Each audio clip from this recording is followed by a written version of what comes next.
Почваме да слагаме вергите на N40. Тук на този двигател има една специфичност, не като N57-то. Помпата се зацепва не на горна мъртва точка, а вместо инструмент. Мисля, че беше колко градус? 45 градуса след горна мъртва точка. Е така се прави. Това е веригата. Ей, тук има една шпонка, тук има белег. Този белег трябва да дойде така. Чакай да сложим това.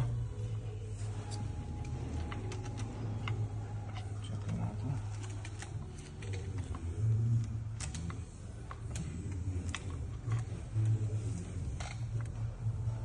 Даже мисля, че точно дойде. Чакай да сложим това нищо да не избяга.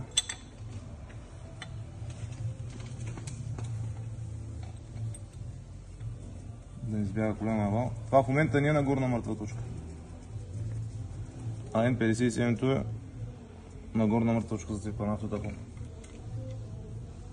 Къде мисля, че е така. Къде е болта?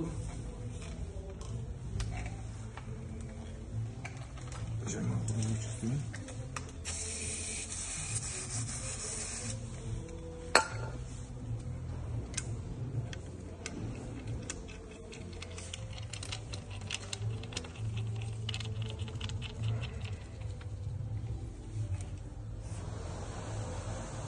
Така, мисля, че е идеално.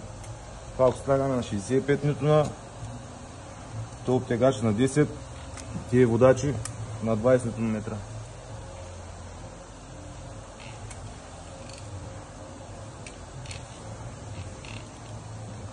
Слагаме този водач тук.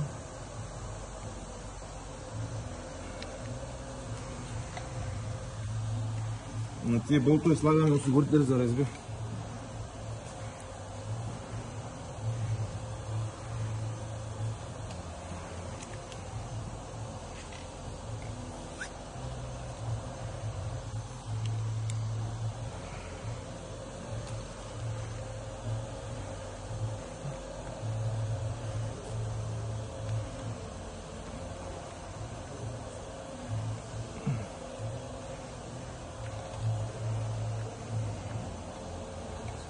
Что се върти?